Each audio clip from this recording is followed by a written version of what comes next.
This is The Wheel Weaves, a Wheel of Time podcast with no spoilers. Welcome, listeners. I'm your host, Dani, and I'm the first-time reader who's going through this 15-book series chapter by chapter. As always, there's no spoilers past the chapter we're covering, and that means it's totally safe for first-time readers. I'm joined by my co-host, Brett, who's a longtime fan, and he's acting as my tour guide on this journey. We'd like to acknowledge and thank our executive producers, Brandy and Kirkwood, and Andre the Man in White. Before we get into things today, we just want to thank and welcome a new executive producer level patron that we have. So we really want to thank Chad Welsh, who increased his pledge over at patreon.com/thewheelweavespodcast. We're really excited to have you part of the executive producer team. We also want to thank and acknowledge Hannah Gann, who's the newest member of our Patreon team. So thank you so much both for your generosity, and we really, really appreciate your support. It's also donation time over here at the Wheel Weaves podcast. So once a quarter, we like to donate $1 for every patron that we have to the Mayo Clinic in honor of Robert Jordan. And this is the first episode to come out in March. And so at the time of recording, we have 114 patrons, which we are super excited about. We are very thankful, and we are so excited to be able to donate $114 to the Mayo Clinic. And we wouldn't be able to do it without all of our wonderful, fantastic patrons. So thank you to everyone for your support. In this episode, we're talking about chapters 33 and 34 of The Shadow Rising. Yeah, so chapter 33, we have a new weave in the pattern, and chapter 34 is He Who Comes with the Dawn. Oh my gosh, so we got quite a bit of content to cover. Yeah. These chapters don't flow well together in the slightest. Okay. In my personal, professional opinion. I can see why you would say that. Yeah. I think they link together perfectly, but that's not the point. No, it's not. So we should probably just get into things because, there's a lot of meat in these chapters. Yeah, definitely. So. Okay, so this fun fact I'm going to start us off with, it was actually given to me as an idea from your dad. Oh, cool. Yeah. Go Dad. Yeah, and we verified things, and I got some corrections to the fact from our awesome patron, Giannis. Ooh, cool. From Germany, because it's about the different versions of the Wheel of Time in different countries, specifically Germany. So, the fun fact, in Canada and US, we have the prequel and 14 books, and the question was posed, how many books are there in other countries? Is it the same? It is not necessarily the same. So, in German versions, there are a total of 37 books. What? Yeah, okay. So, are they all broken up? Like the first two books were broken up here? Yep, that's exactly what it is. So, and I verified this with Giannis, but every book is split into at least 2 and sometimes 3 books, except for New Spring, because it's so small. But originally, New Spring was part of book 29 and 30. It was lodged between the translations of book 10 and 11, so both the right point. Publication order, right? Exactly, yeah. But later on, they released The Wheel of Time, the original, which followed the US publication versions. So the whole splitting up of the books is done for a couple of reasons. One being book price, because there's preference to having 2 smaller, cheaper books rather than one big, expensive book. Okay. But there's also some general publishing and copyright laws we're not going to get into. And also, cool fun fact, shipping on books is free in Germany. That's actually pretty neat. And then the second reason is that translating the books into German is a big reason they have to split up the books, because it increases the length of the book and how fast the book can be translated and brought to stores from the publication or release date in the US. So sometimes they have to wait anywhere from 6 months to a year for the translated version of the Wheel of Time to make it onto shelves from the US publication date. Probably with lots of really interesting covers too. Yeah, I can only imagine. To come up with so many. Yeah, we did a thing about book covers back in the day. Yeah. But a funny thing to consider is because every book is split into 2 or 3 different books, the wind scene that opens every book, you only get every 2 or 3 books. Oh, yeah. Yeah, and then also, because the books are broken up into 2 or 3 segments, they're not written to be broken up like that either. No, they're not. Is there a nice, clean ending point? So, probably not. According to Giannis, no, not really. So, and then sometimes you have to wait even longer for the publication of the second half or the third of it to be finalized. Yeah, that's so crazy. Yikes. Do people in Germany... when they were coming out, did they know it wasn't supposed to be like that? I don't know. Weird. This is the extent of the knowledge that I have right now. But interesting. Yeah, things are different in other places in the world. No. Yeah, what? Turns out. So let's Crazy. go to 2 different places in the world in the books. Okay. Good Brett. segue. Okay. Yeah. Okay. So we got chapter 33, but before we get into that, I have a last time with Perrin. Okay. So I have a last time with Perrin for this one, and then when we get to the next chapter, We'll do that one. then I'll have the last time for what happened in Ruidian so that we're all caught up. Sounds good. So, last time Perrin went home, got some bad news about his family. There are Aes Sedai in the 2 rivers, Alana and Varen, and this place is overrun by Trollocs and White Cloaks, basically. Perrin has a plan to head over to the White Cloak camp to take a look at it, and eventually he wants to free some prisoners. They set out on their journey to check that out, but they're taking a rest right now at the Alcine farm. Yes.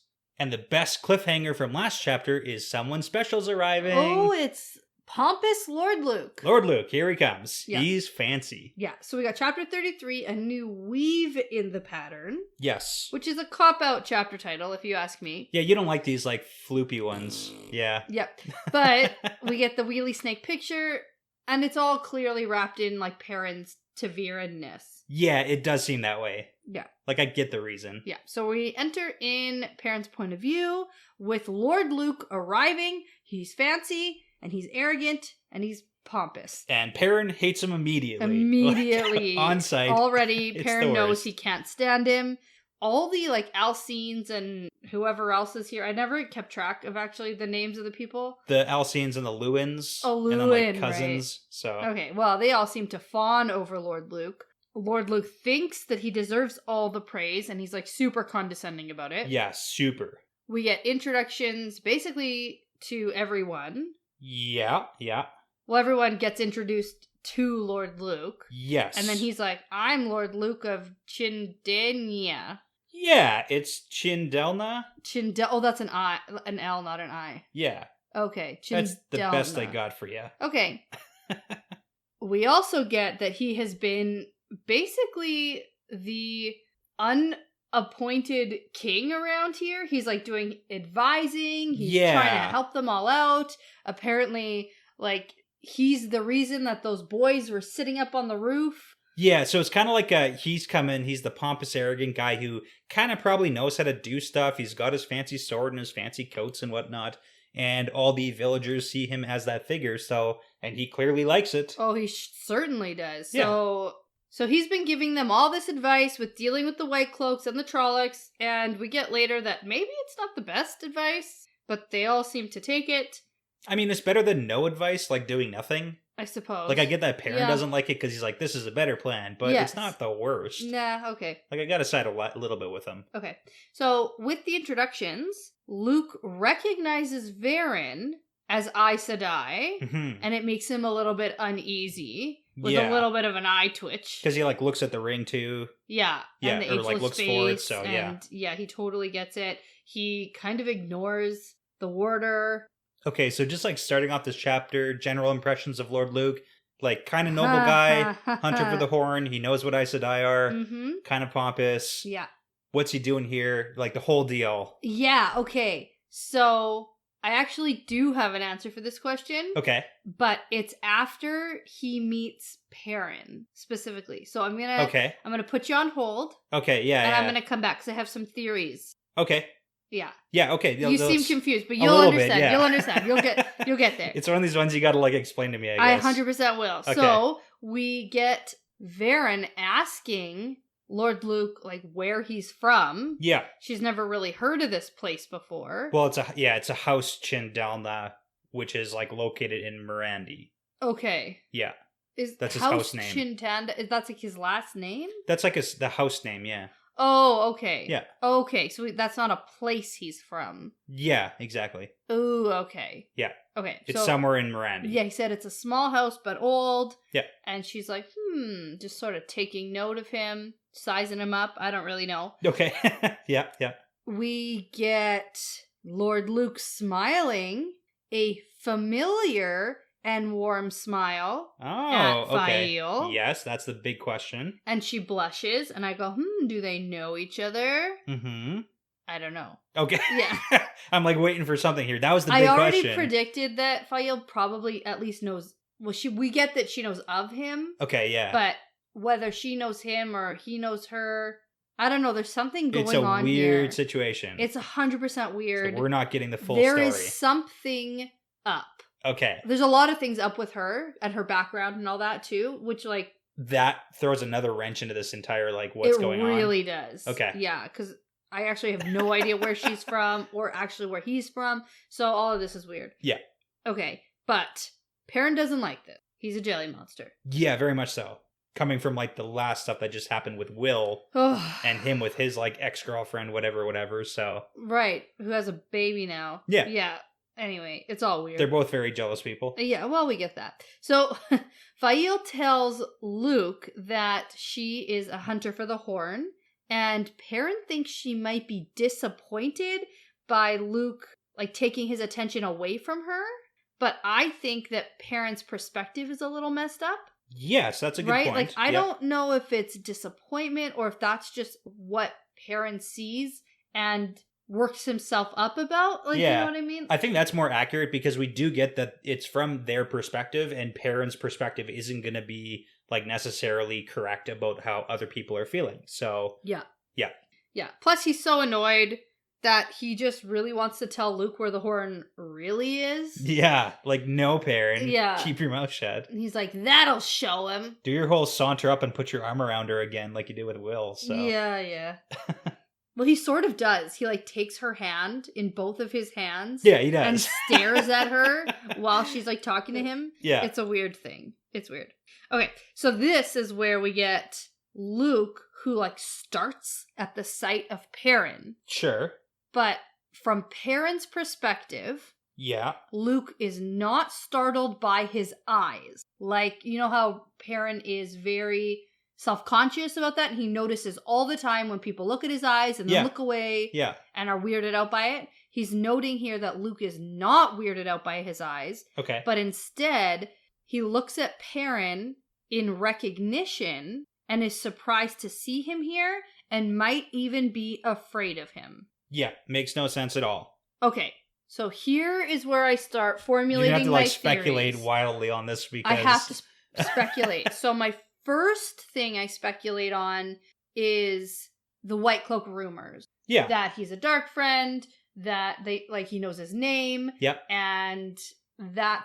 obviously his description, that's why he would be familiar. Yeah, his description, especially, I would assume about his eyes, has made it around because literally everybody in Emond's Field has looked at his eyes and not made a comment about it, like, intentionally. No, but Perrin he's very perceptive. Sure. He picks up on when anyone is uncomfortable about the eyes. Okay. And this isn't. So, which takes me to my next theory. Okay. This is like a couple-parter. Why would Luke feel that he recognizes Perrin and wondering what he's doing here? I'm thinking... Sure, not just like White Cloak description. Dark Friend Social. Dark Friend Social, that's taking us way back. Yeah. Okay. At the Dark Friend Social, his appearance... Sure. ...was shown to a whole room of Dark Friends. Uh-huh. And said they're very dangerous. And they were shown actual images, so that would make sense. Like hologram images of the three boys, and we're told they're dangerous and they might look just like farm boys, but be wary of them. Yeah, I like where you're going. Now, they didn't specifically mention a Mirandian, but everyone of every, nation and status was shown there. At the social, you mean? Yeah, we didn't get specifically pointed out, but also, that doesn't mean... to be fair, this guy may not be from Mirandy just because he just told an Aes Sedai he's from Mirandy. Oh, man. So he's lying about that? He could be. Okay. Yeah. I like that theory. Okay. So he's a dark friend. That's the Lord theory. Luke's a dark friend, and he was at the social. Yeah. And, okay, I like it. That kind of makes sense. Yeah, he's startled. Yeah. Like, that's the only things, like, he recognizes him, surprised to see him here, and seems to be afraid of him. That would make sense why he... takes off out of here? Yeah. Maybe? And, like, the general fear... Yeah, I like it. Okay. Yep, that's my analysis. Okay, so you're like on high alert now for Lord Luke. Yeah, I'm back on the Dark Friend... Dark Friend Watch. Dark Friend Watch. Okay. Dark Friend Watch 2021. Dun dun. Yeah, okay.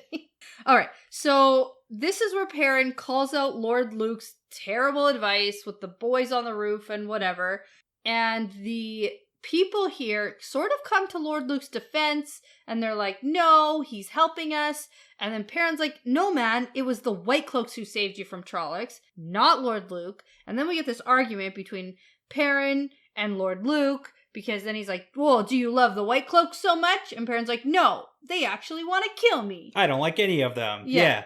So, I mean, it is a weird conversation because clearly Lord Luke has this like relationship built with the people for long enough.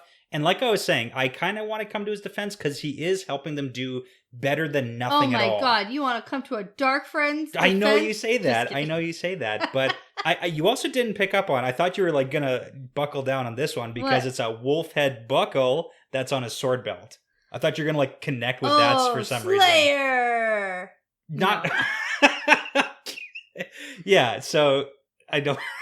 Oh, you think Lord Luke might be a wolfy man? No, not even that. Just like the connection, because you like to look for symbols and like the hawk, golden hawk thing you were all on top of, and this he has a golden wolf head buckle. Nope. Nothing. Okay. Didn't even read it. I don't even think I read that. Yeah, it's because Perrin saw him fussing with his gauntlets and tucked them behind his. Anyways, it doesn't matter. It doesn't matter. All right. Yeah, I thought your wild speculation was gonna like come from that. Nope. Not at all. Okay. So it's time for Perrin's plan, though, because he is a better planner. A better planner. He's a little smarter when it comes to tactics and stuff at this point. A little bit, yeah. And like he knows the two rivers better, so it kind of makes sense so he's like, everyone is too spread out. You're way easy to just like pick off. Yeah. So if you're together, like there's a reason that Watch Hill and Emmons Field, like the villages themselves haven't been attacked, but the little outskirty farms basically all have been. You're just like waiting to be picked. There's collectively like hundreds of little farms all over the two rivers. Right. So let's band together and get some strength in numbers going here. Yeah, but then there's a whole rabble from the crowd. I can't leave my farm. Rabble. Yeah. Peas and carrots. Right. Yeah. But then Perrin tells them, it's not the land or your fields or your crops that the Trollocs come for. It's the people, because can you replace this baby? They're going to eat your baby. Like, we got to go. Yeah. Not my baby. Yeah, well, seriously. And whose baby does he point to? Layla's. Exactly. Yeah. So Lord Luke calls Perrin's plan interesting and says he'll be watching to see how it turns out. Yeah. And he's also upset that nobody's paying attention to him. Yeah, I think that's really what it is. He's upstaged. Yeah, he doesn't like this. He's been like center of attention since he got here, so. Yeah, and then I also have a note that it might be bad that Lord Luke was here to hear the plan. Oh, because, he's a dark friend. Yeah. Okay. Yeah. Okay. And I don't trust this guy. Because he here's the plan. He's like, I need to go now. And then he's like, this is interesting. I'll see how it turns out. And then like a vampire or something, he with a cloak flourishes away. Yeah, that's how I picture it. That's fantastic. Okay. Yeah, so he leaves. Yeah, he's gone now. That's great. I have Jack talks to Perrin, but I don't remember who Jack is. Jack Halcyon. Oh, the main guy. Yeah, main dude. Okay. So he talks to Perrin and's like, this is a bold plan. I'm not keen on abandoning this farm, but he seems to consider it and then goes, I don't know. Okay, let's do it right now. Do it. Let's go. We're going to pack their stuff and we got to get out of here. Literally right now. Yeah. And Varen's like, oh my God, right now? It's kind of funny. So he's going to spread the word and head to Emmons Field, and then everyone starts scurrying around prepping. I mean, knowing what we know after we read this chapter, we can kind of definitively say this is totally Ta'Veren-ness. Where every 100%. single person is like, I don't want to go. The crowd was rabbling 5 minutes ago, and now you're like, let's get this stuff together. Yeah. What are we waiting for? When Varen points out that Perrin is totally Ta'Veren and finds this all very interesting to watch, I have a note that this is very similar to Rand influencing villages along his travels. Yeah, definitely. And we're just sort of seeing it live. Yes, we are. Yeah. In a less maybe chaotic way. Where it's less everyone's chaotic. getting married. It's hey, let's actually not get murdered on our farm. Let's go to town. Right. He's just got a lot of influence. He's pulling people's threads, if you will. I like it. Or weaves? What's the difference between a weave and a thread? Well, people are the threads. And you weave them together to form the age lace. Or the pattern. Okay. Yeah. Okay. Threads are the people. Cool. Okay. I don't know much about weaving. Are the souls or something, right? Like, yeah. that's... Okay. Souls are the people, or the threads that form the pattern to create the age lace. Oh my god. Yeah. Hence the new weaves in the pattern. Yeah, no, that's what I'm talking about. Okay. So, Perrin tells them he's going to go free the prisoners, and they all think that that's a bold plan.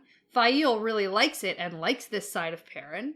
Perrin disagrees and says it's not a plan, it's just all common sense, you fools. Yeah. And then this is where Varen's like, nah, you're to Viren. Yeah. And then Varen asks Perrin if Rand has the sword. Yes, all kind of cryptically, but like she... Not really. He's like, does... She gotta know. She's like, does Rand have the sword? And he's like, yeah. Yeah. Yeah. So this whole next sequence is like big question marks It's here. weird. Yeah, because Varen tells Perrin... Do you like those names, by the way? Nope. Okay. Watch yourself with Alana. Yeah, okay. Okay, what? You want to know the first thing I thought of? Yeah, sure. I think Alana might try to bond him without asking. Because she's down a warder and she he's literally like super said that. strong. Okay, but she did say that last chapter. I know, that's why She's think like, that. I'm not that far gone yet. Ha. Ha ha ha. Not yet. And she did lose a warder. Or she might try to like influence him into agreeing to it or something. New warder. Yeah. Okay. That's like the thing I can think about the most, especially in this sequence, why Varen would say it right now after Perrin has been very like authoritative. Yeah. Right? And Maybe then that's also, the kind of guy Alana likes. And I mean, Varen has been traveling with Alana for we don't know how long, but she also saw her get her warder killed, so like she might not be emotionally stable. Yeah. Or like not 100%, so... Yeah. So that's pretty much the only thing I can think of, unless Varen knows her as like a Black Aja and is like following her around. Oh my god. And I don't know. Like, escalated quickly. Okay, let's go back to the bomb thing. I like that better. Well, I mean, maybe. But Varen might know she's a Black Aja and is like keeping tabs on her. I like that theory too. I like it too. Okay. And it's like, watch out for her because she's bad guy. Uh-huh. I don't know. I like it. It's possible. I like the Bond thing better, though. It's pretty good, too. Yeah. Okay. So, Fael apologizes to Perrin Oh my god, can you imagine Fael if Alana bonds Perrin? Oh my god. She'll just straight up murder an Aes Sedai. I forgot about that. But doesn't that, like, kill the warder? Or, like, put them on a bad track? Oh, yeah, because that's why Moiraine is passing...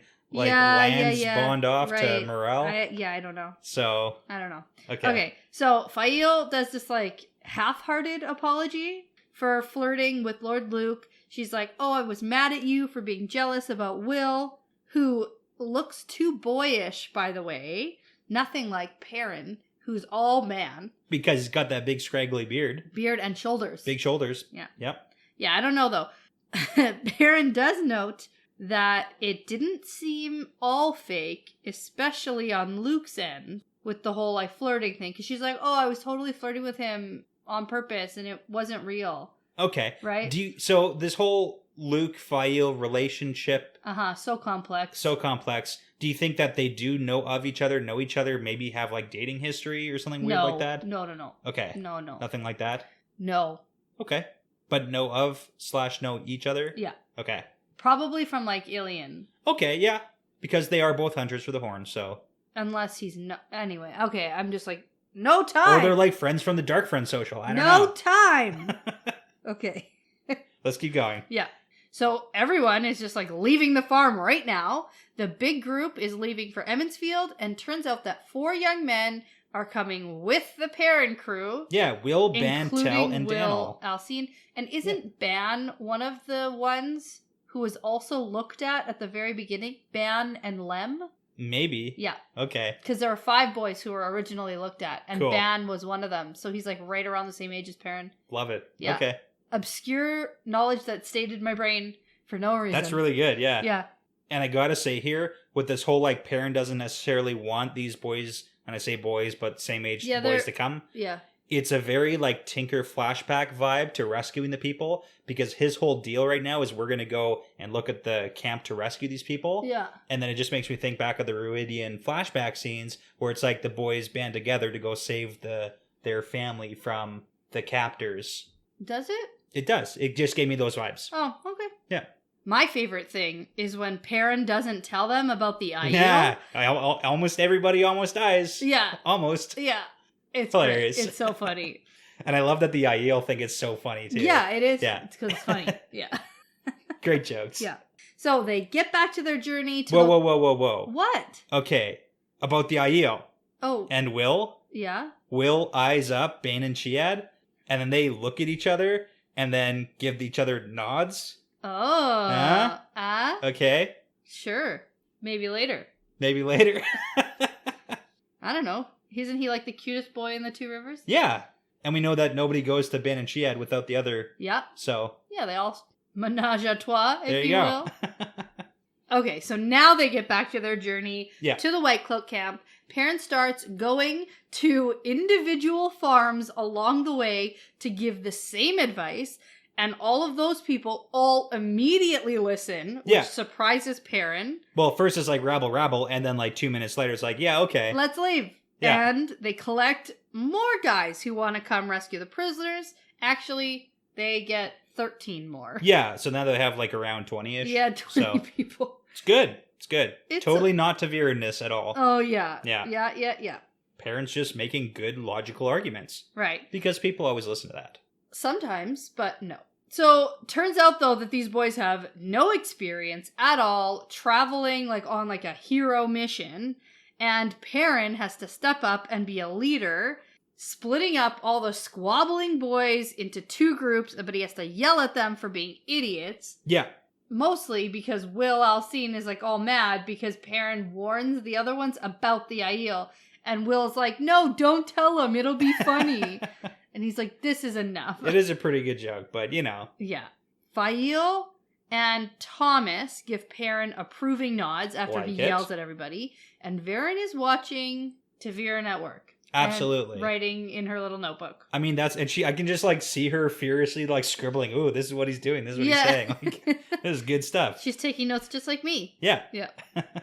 So Tam suggests he stops warning farms at some point along the journey. Yeah. They are too close to Watch Hill. They might tip off the White Cloaks because now if the farms start to leave, they're not going to Emmons Field. Yeah, they're going to start going to Watch Hill.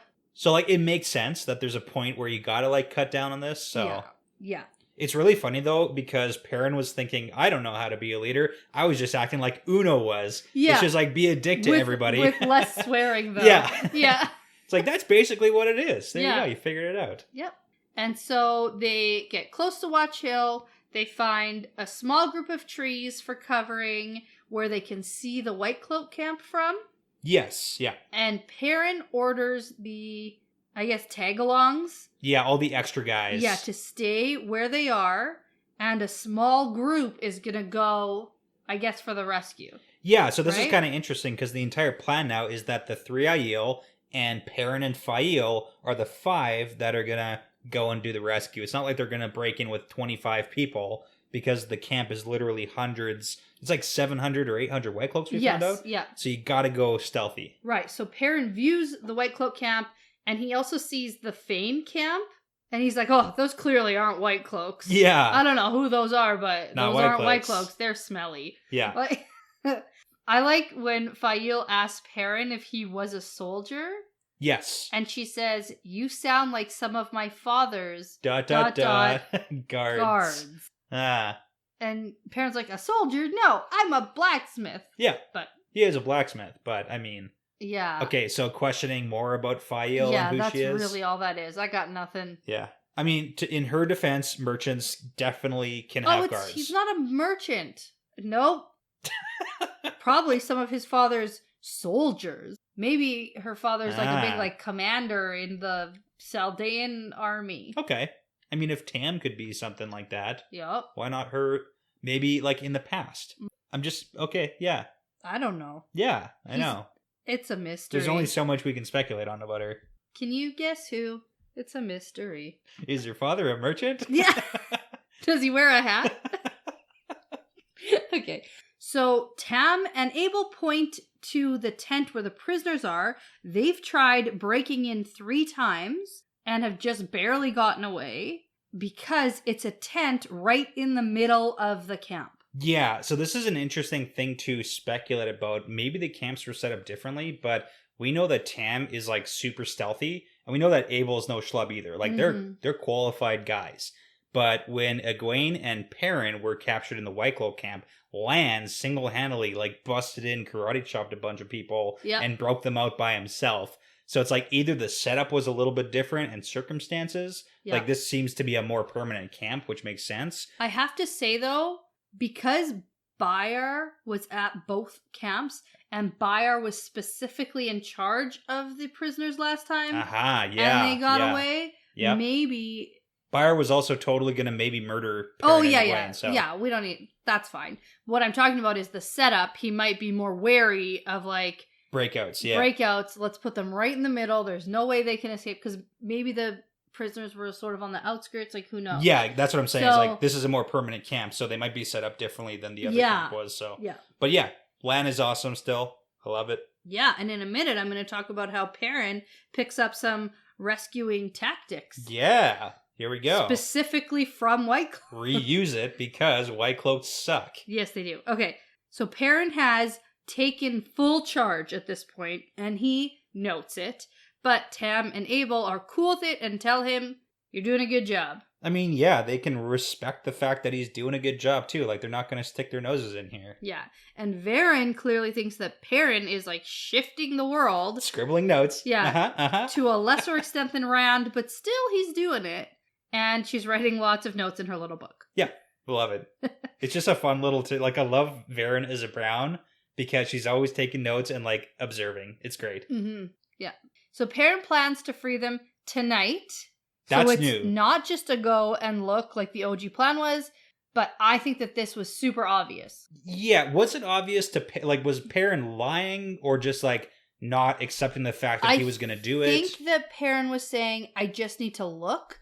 In case it was really difficult and they needed time to plan, or... And it was, like, impossible. Or, I'm not quite sure. Like, I don't know if he thought he could just, like, camp out outside the White Cloak camp for days. Like, I don't even know what he was thinking. Yeah, the plan was just kind of like, let's go. This was pretty obvious to me that they're going to get there, see it, and then do it. And we got to go. Like, are we going to really leave and come back? So... Yeah. Well, and they're set up pretty well here, especially with, like, all these others. Yeah. Right? Yeah, they are. Like, he's going to use them to his advantage. He's got a plan. Yeah. We also get the Aiel are going to be helping sneak in. Yes. And the Aiel think it's funny that Tam and Abel move really well for Wetlanders, but the White Cloaks suck. Yeah. And the Aiel are like, this is going to be a piece of cake. Those guys are so stupid and stiff and awful at everything. Well, we've seen White Cloak camps before, and they are so ineffectual at doing what they're supposed to be doing. Yeah. Like, they're mediocre at best. Well, they also are just, I find them inherently so pompous. Yeah. Like, it's like the arrogance gets the better of their skill. They think they're so good, there's no way anyone could ever infiltrate our camp, which is so crazy. They don't even look for it. I mean, but they know that there's Trollocs and Fades. It's not like that's some big secret. Like, why wouldn't your camp be more set up to defend against Shadow Spawn? You're supposed to be like the defenders, the children of the light. Trollocs, for example, aren't stealthy. No, they're going to go charging in, but like, shouldn't you be on watch for that kind of stuff? They are on watch for loud Trollocs. Like big screaming murder monsters like running at you. Yeah. They could see that. They're ready for that. They're not ready for any just like 2-3 people. That's a good point. Sneaking in. Yeah. Right past them. Like they're not ready for that at all because they think there's no way anyone could do that. So they don't even watch for it. Yeah. It's exactly the same as what we've seen before. So. Okay. My favorite from last time was when Bornhald thinks, oh, good thing we're so well trained and so good at everything. Yeah, we're all polished. Otherwise, we would have lost more. Yeah. Yeah, that's my favorite. We also get a funny note about Bane and Chad making fun of Gaul for not being as quick as them. The taunting has continued. Because he's a big, heavy stone dog. Yeah. Yeah. You're getting Aiel humor. I get it. Okay. It's funny. So, Perrin says Fael is going to come with him. And basically that's so the maidens come too? Yeah, because there's that little weird back and forth where Bane and Chad were like, oh, we're going to come. But then they're like, oh, wait, Fail's not going yet, and we're not going to go with Perrin because we're not with him, we're with Fail. Yes. So then after he gets the okay, then it's like, yeah, we're all going. Yeah. So they wait until the sun goes down. Tam and Abel are going to get everyone else mounted and ready to ride basically as soon as they're back. Yeah, just like keep people here for when we have to leave. Yeah. Perrin, Fail, and the Aiel, oh god, are sneaking into the camp, and Perrin tells them to try not to kill anyone. It'll piss the White Cloaks off even more. Makes sense, yeah. And the Aiel are really looking forward to that. And is that because of the whole, like, honor thing? That's exactly what it is. Like, trying to touch someone is more difficult than just killing someone. That's 100% Gia. Yeah. Yeah, honor and obligation. It's more honorable to not kill people than it is to kill people. Yeah, because killing's too easy. Yes, any fool can do it. Yeah. So, we see the ineffectual White Cloak guards. Marching along. We get the weird Handmaid's Tale greetings. Remember that from last time? All is well with the night. The light illumine us and protect us from the shadow. And then the exact same back. Yeah. Like the whole... And they like turn on their heels and go opposite directions. Yeah, blessed be the fruit, you know. It's like the worst guards in video games when it's like you just have to wait for them to clear the space. Yeah, then you just walk by them. Yeah. So they sneak in and Perrin spots the prisoner's tent. But then all of a sudden he gets attacked from behind. Yes. Okay. So this is a interesting scene. Yeah. Okay. Because he gets attacked. But it's like a quiet attack. Like, it's weird. Yeah. But again, this comes back to the whole so arrogant that they're on the borderline of ineffectual, where it's like one dude sees some guy breaking in with a woman, and obviously women can't fight, so he knocks Fael aside, and then he tries to choke out Perrin, and he's succeeding until Fael bashes his head in with a piece of firewood. Yeah. But it's like he's so arrogant that he doesn't even bother to call for help or make noise. Yeah. Oh, he's like, I'm going to kill him myself.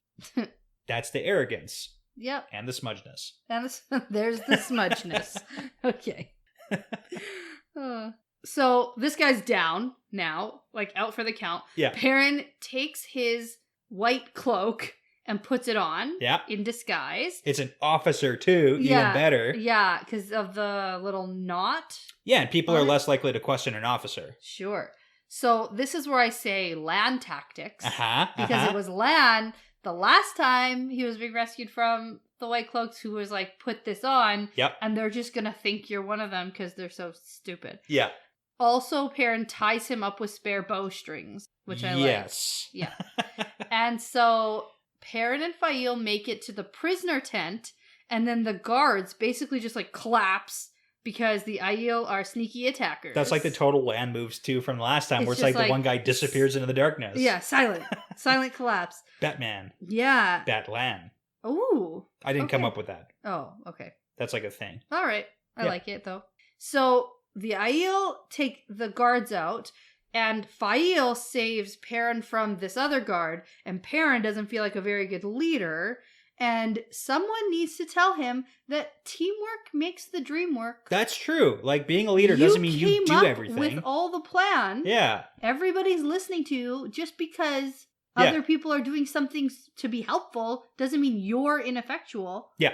No, and that's more of like Perrin's insecurities or whatever you want to call them. Yeah, absolutely. So they take the White Cloaks off the White Cloaks. And the cloaks that are white. Yep. Yeah. And Perrin enters the tent, and all the prisoners are in there. Phew. So he wakes up Master Luhan, wakes up the others. They're all like, oh my god, it's Perrin. Yeah. It's always like a little worrying when it's like, oh, is one of the prisoners missing? Oh, we got to go on a side mission to get the other missing prisoner. Oh, I didn't even think about that. No, okay. No. But Master Luhan puts on one of the other cloaks, and so does Mistress Luhan. She puts on a helmet. And she also puts on a helmet. Yeah. And her fat face is like squished inside it. It's fantastic. Barely fits over her ginormous braid or something. Yeah, yeah. Really funny. Yeah, so now as they sneak out, so it's basically looking like they're like, oh, we need horses. We can't come in, or we can't go out the way we came in. Yeah. And so they keep just sneaking through the camp, and Perrin's like, we probably just look like 3 White Cloaks escorting 4 women. Yeah. But, like, that wouldn't be great either. It's not great, but it's also like the whole from a distance, it doesn't look like there's just a bunch of people like running and trying to sneak and escape. It's like they do have the cloaks on, so it's like to the casual glance, it might not attract as much attention. Yeah, but somebody might be like, what are those white cloaks doing with 4 women? That's why you have the officer badge where you just like show it like an FBI badge. You're like, no. Get it? Don't even. Yeah, don't even ask. Don't even ask. Well, it doesn't matter because they don't encounter anyone. Yeah. So. Not Tavernus at all. Yeah. Maybe. So they go to the horse picket line to take some horses, and the guards are only watching the outside. Yep. Obviously, they're not expecting anything from the inside. Of course. They're not looking at all, which makes this way easier. Yep. And now it's time to get the fuck out of here. Yeah, and this was basically what Nynaeve's job was in the other White Cloak rescue. Yeah. Go cut the horse lines, and they're like, the guard wasn't doing anything useful there either. Yeah, that was Nynaeve's job. And then we had Moraine off in the distance who set off a bunch of lightning. Yeah. And created a bunch of chaos. Like, that was good. Yeah. That was good. They should have used Varen. They could have. They could have. They didn't. Yeah. Her part comes later, though. True. So, right now, though, I guess they found out that the prisoners are missing, or they found one of the bodies. The guy down. Yeah. Yeah. Because now an alarm sounds from in the White Cloak camp, and then as comic relief, everyone tries to get Mistress Luhan up on her horse. Yeah, that's the hardest part of this entire thing. Oh my god, it's freaking hilarious. It's so good. It's so good. But everyone gets a horse, and they take off, surprising the shit out of these guards who are like looking out into the night. They're like, oh, an alarm. It must be something coming out there. And then it's like they literally get run over from behind with horses, their own horses. It's pretty funny. But I do have to say, this entire scene, while I was reading it, gave me vibes of Rand stealing back the horn and the dagger. Yeah, totally. Like, my heart like kind of was like pounding a little bit. It's like a little exciting. It's sneaky sneak. And then right at the end, it's like, oh my god, what do we gotta do? Go. We gotta go. Like, it's exciting and classic. For a parent chapter, this is probably one of the best ones. It's good. It's a good chapter. It's a good one stuff. because it's not, well, it's pretty predictable, but like in a good way. Yeah, I like it. It's like you're not sure how it's going to work out. You have a feeling it's going to work out. So here's the thing too. I don't know very much about writing stories, but we just got like super heavy news about Perrin's entire family being murdered. It's kind of like after the heaviness of that. Perrin needs a win. He needs a win in his books, and we need a nice light chapter for us to like feel better about where the story's going. Right. I feel like there might be some literary device like that. Yeah. And I get it. I get it. Yeah. And it worked. It does. It's good. Yeah. So I thought there was going to be more of like a chase or something. No, but they like the White Cloaks they get all the way back to, and I couldn't believe it. While it was happening, I was like, "Oh my god, are they running right back to where everyone else is? Like, aren't there a bunch of White Cloaks following them?" Nope, none. So they get back. Tam and Abel have everyone mounted. And everyone has time to like celebrate a little bit, like high-fiving and hugging, and Abel's like trying to hug his wife and his daughters. Yeah, it's not like a mad dash. Like the White Cloaks didn't follow them. They don't know that they like where they went. Yeah, so it's good. It's crazy. Things like that part to me, I just couldn't believe. Yeah. I thought there was going to be a little more of a chase. Yeah. I mean, we're not out of the woods yet. No, we're not. No, we're not. But it's certainly a nice scene. Yeah. And then Mistress Luhan doesn't like Perrin's beard and says he can't come to her table like that. And his new attitude of telling her what to do. Yeah. And he's like, there's no time for that now, lady. Yeah. Which is fair. Like, let's talk after we're actually free. My favorite is when she's trying to pull her dress down over her knees while she's on the horse. Yeah. That's funny. And while they're like hoisting her up too. Yeah, so. I know. It was just too good. A little good comic relief. There's what that is. So Perrin gives orders. Tam and Abel take everyone to the hiding place, an empty farmhouse at the edge of the Westwood. The Aiel and Fael will go too over there. Yep. And I'm thinking like maybe for extra protection. Yeah, very much so. Yeah. And Perrin asks Varen, any chance for some help? You know, a fireball or two? Yeah, just like rain fire from the sky. And I don't know why Varen can't do this. Well, okay, so here's the thing. Like, Moraine is like one of the most powerful Aes Sedai. She had an Angrio with her. We've seen her do some crazy shit. But we don't know that every other Aes Sedai can actually do great feats of one-poweredness like that. No, remember when they were traveling to Falma with Varen, and it was raining and raining and raining for days, and they were like, can't you do something about this? And she's like, not really. Yeah. Well, basically because they were going to alert people to her channeling, whatever. Yeah. And so I guess the same thing is true here. Because we already have pointed out that there are Fades about who can sense channeling. Yeah, but so like she doesn't want to attract that. Varen is a little hesitant to use her power for anything. Yeah. I mean, that might be true too. Yeah. Like, we don't really know how powerful she is or what she wants to do or what she's skilled at. Yeah, but she does say, it does look like rain. Yeah. So she's going to make it rain a bit. Yeah. So we find out the next part of the plan. Perrin and his crew are going to draw the White Cloaks to them. Yes. And away from the escaping party. So he tells them to be super loud. Hootin' and hollering. And they go, hootin' and hollering, yep. And run to the road to lead them off. Yeah. And while they're like running and yelling, Will yells to Perrin, what now? What do we do next? And Perrin says, we hunt Trollocs. Awesome ending. And some people laugh, but then realize he's serious. Yep. And Varen gives him a look. Uh-huh. So this is an excellent plan. It's actually kind of cool. Like, he just did a fantastic job. He kind of put Lord Luke in his place. He got all the people in the farms to go to Emmons Field to, like, secure that area. Yep. He freed the prisoners. Yep. Got them to a safe location.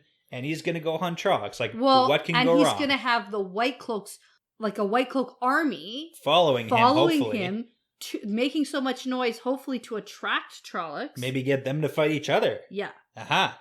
It's not a bad plan. Like, it's all pretty well organized. Yeah.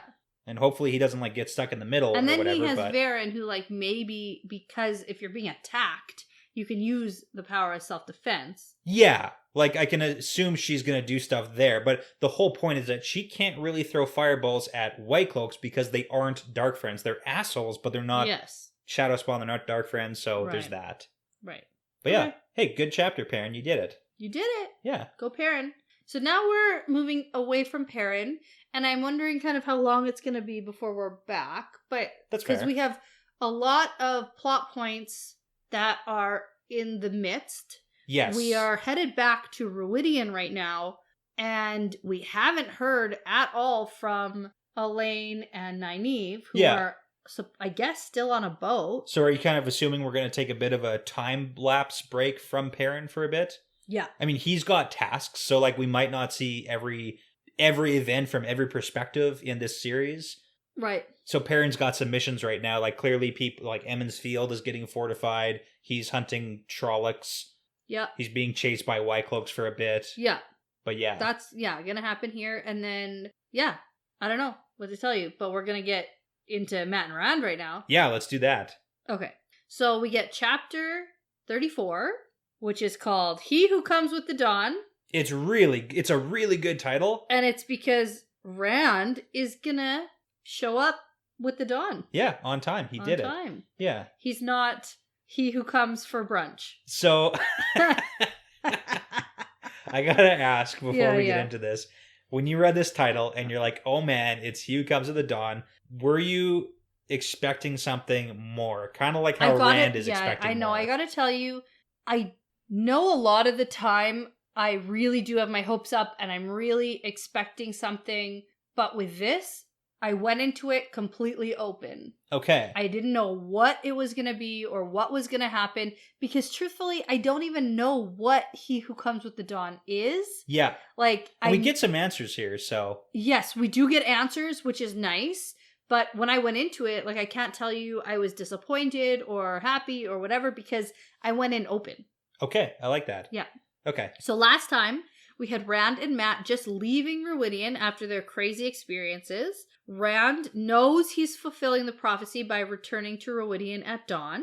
We also got that Moraine and Avienda had run into Ruidian naked. Uh-huh. And Egwene is learning about the dream world from the Wise Ones. Yeah, and that was just starting. Yes. And so we get the chapter symbol as the dragon. Awesome. Good start. Is a good start. So we're in Rand's perspective. Rand and Matt are heading across the valley, basically, from Ruidian. Yep.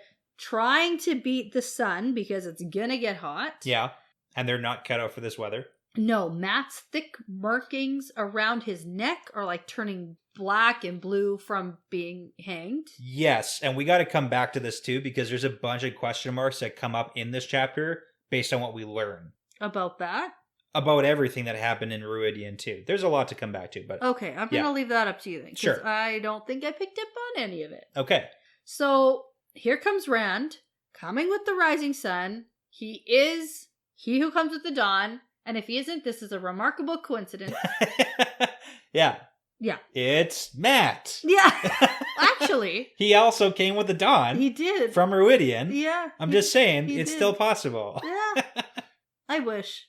That would have been great. That'd be pretty funny if you like, just, nope. And then Perrin can be the Cormor. And that's why they're all...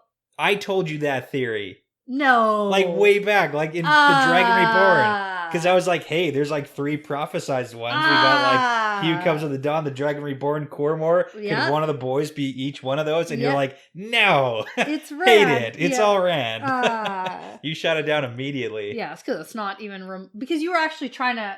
Yeah. Like, I'm not serious. Yeah, I was trying This to is formulate funny, something. And then it wasn't funny. Yeah. Okay. No, that makes sense. Okay.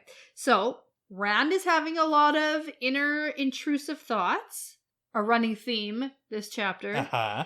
So, he wants to run the other way, but he won't back down from his duty.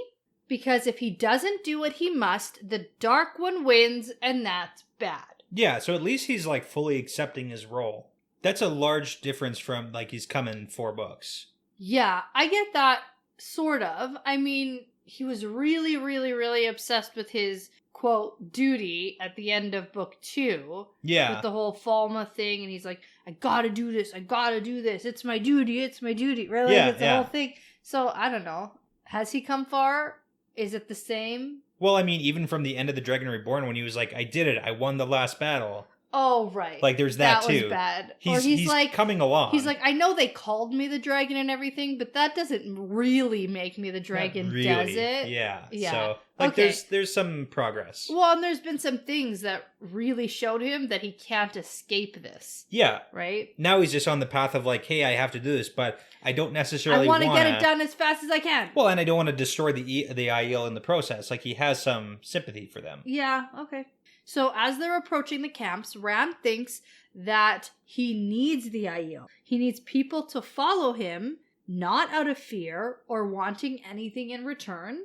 And turns out, I think he did his research on this and like found out that the dragon and the Dawn guy are most likely the same. Yeah, he for sure did. Yeah, He's absolutely. read it in a book. Yeah, it's all in the book. Surprising what you can dig out of books, isn't it? Uh-huh.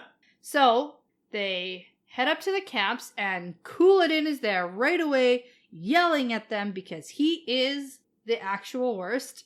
He's like, what have you done to him? Muradin went in before you. You must have murdered him in there. Look at their wounds. They're all bloody from the attack. Yeah, so that's interesting. So Yeah. Muradin went in 2 days before Rand. Okay.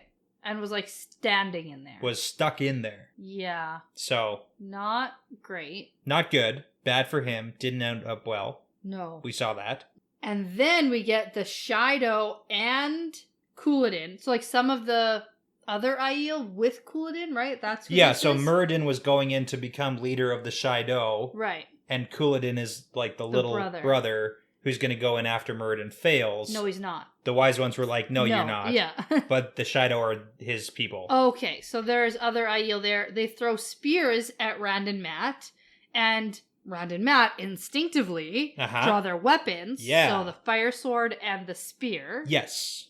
But weapons are not allowed. So that just like goads Couladin into yelling more. Yeah, so that's kind of like the proof that Rand and Matt must have murdered Muradin because they brought weapons into Ruidian. Yeah, they entered Ruidian armed. Yeah. That's not allowed. And then they throw more spears, and Rand and Matt jump out of the way, and then Rand notes that all the spears land in a perfect circle around where he was, with Nynaeve in Tyr, right? Yeah, with the fish. Mm-hmm. Yeah, the fish that the guy dropped, and they all like stuck head down or something in the mud. In a perfect circle. And the guy was like, that's weird. Yeah. But even Couladin seems stunned seeing that. Yes. Well, it's super weird. It is weird. Uh-huh. Are circles evil? Well, they're representative of wheels. Wheels. Circles, right? Round, wheel of time, Rand al'Thor. No. Maybe? Nope. Okay. What other Circles things are evil. round? Yeah, no, I gotta start speculating about circles now, turns out. Oh, it's just like the list is endless. Okay. Okay. So, Bear, right? Yep. That's how I say her name? Yep. The wise one has had just enough of this. They are breaking the peace of Ruidian. Yes, this is super not allowed. Don't do this again, or you're outlawed from, like, the Aiel. Yes. Is this, like, banishment? Yeah, that's pretty much exactly what it is from the sounds of it, because she's like, even your own set will hunt you down like a wild beast. So, I mean, overarching systems of the Aiel, the wise ones, seem to be kind of like top of the food chain here, and they get to exile people if they're not doing what they're supposed to be doing. He is banished! Yeah, get out of here. That's Romeo. Romeo's banished. Okay. Yeah. Okay. Okay, no. So, the Claire Danes one. Yeah. Yeah. Okay, but Couladin, that's his name. Yeah. He doesn't even care. But then she just like yells at him for breaking agreements of old and saying that he would kill with his face free to the world and stuff. And then she attests for Mat and Rand going into Ruidian unarmed. Yeah, and that whole like killing with your face being shown, all of that stuff means a lot more now to us because we saw the flashbacks and the piece of Ruidian, that initial like you don't get to bring weapons in here, like that Jen Aiel saying that. Yep. That all goes way back. Yep. Okay. So Bear asks Mat if he found the spear in Ruidian, and Mat's like, I was given it. I paid for it, and I mean to keep it. Yeah, and he calls her an old woman. Well, that's because he calls her boy. Yeah. It's like, but Matt's super cheeky funny. right now. I like it. Anyway. She tells Rand to rid himself of the power sword, and then tells him to show them the signs. Signs of plural. Quickly. Yes, do it. They're all super pissed off. They're going to literally murder you right here. They don't even care. Yeah. So Rand thrusts his arm in the air for all to see, and he has a dragon tattoo up his forearm, a mark of a man who has survived Ruidian, and everyone is super on edge about this. Yeah, and it's not like wild cheering or anything like that. It's just like Not Rand puts at his arm all. up, and it's like, okay. Yeah. Because it's not done yet. Yeah, because so now Ruark is there. He's also staring at him. That whole clan. Lan is there. And Rand realizes they're waiting for more. Plus, the other wise ones and Egwene show up. Yes. So there's like... Everyone's at the party now. We're all invited. We're all here. Yeah. And Bear's like, show them all the signs. Yeah. And she takes Rand's arm and shows he has another dragon tattoo. It's a double dragon tattoo. Right. Okay, so I have to pause here because we've seen many visions from different people. Yes. Mainly Perrin and Egwene. Yep. In dreams. Yep. That Rand would be somewhere where wind is swirling. Yep. A bunch of dust. Yep.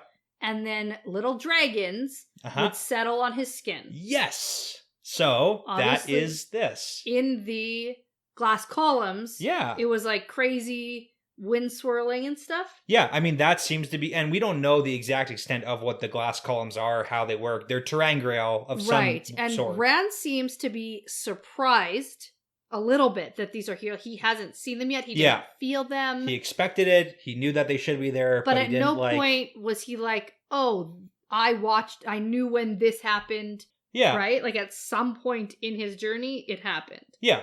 Yeah.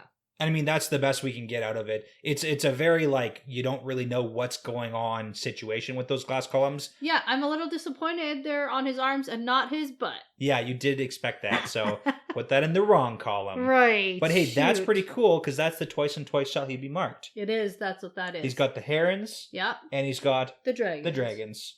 There we go. So that makes him Kara Karn. Yes, Chief of Chiefs. Chief of Chiefs. Which makes sense. Right? So Kara Karn, because all the ones who go in with one, they're the chiefs, and then he's the chief of chiefs.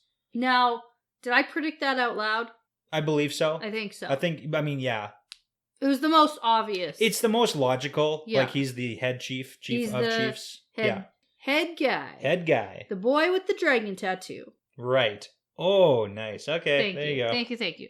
So, reactions are not what Rand expected. They stare at him silently and then just like disperse to their tents. Yeah, they go There's away. no huzzah for he who comes with the dawn. This is our chief and we all bow before you. Nothing like at the There's stone. nothing. And that's what he just saw when it was revealed to everyone that he's the like, Dragon Reborn. I'm the Dragon Reborn. I got Kalendor here, and everyone bows. Everyone's like, yeah, Dragon Reborn, Dragon Reborn. Yeah. Right? And even Matt's like sick of it. People in the streets are cheering. Okay, so I got to bring this back to like the This whole is Game not of Thrones that. reference. Okay. Even when Daenerys, when Yeah. she becomes like the Call, when she murders all of the Calls in the fire and burns down the entire thing. I'm the Call now. And then she's like, I'm the main one. And then like, 100,000 of them all bow before her. It's kind of like you expect something like that. And it's just nothing. Bye. They're like, darn. But we also know that the whole like chief system is not like an ultimate ruler. No.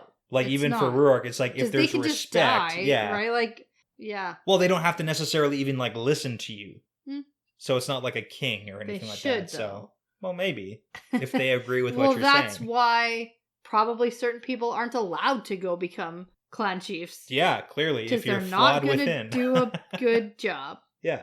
Okay. So Egwene wants to know what the heck happened in there. Yeah. And Bear says it is forbidden to talk about. And Rand says it wasn't Muradin, but he wants to know where Moraine is. Yes. Because Rand and Matt want to be healed. Yes, which makes sense. Yeah. Egwene says, well, she went to Ruidian and so did Avienda, and they aren't back yet.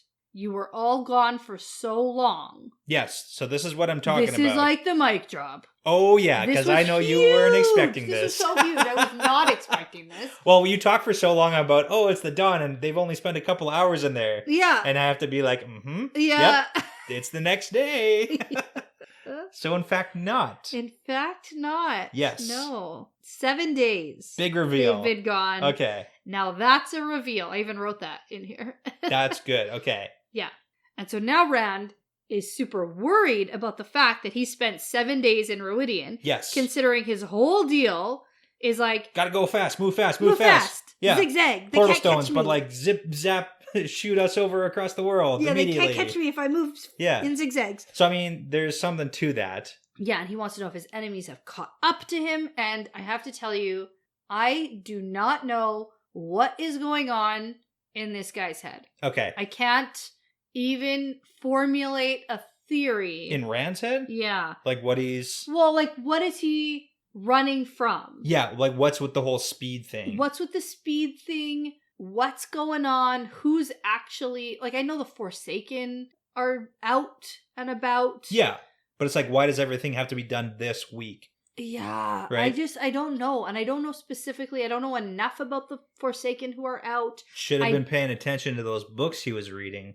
I'm joking. No, I really don't think so. Yeah. So I just, I don't know enough to even be like, this makes sense because. Like, I can't put the pieces together. So here's the thing. And that bothers me. Since we can't figure that out, can I put another question towards you that I know a lot of people want to know what you think about this?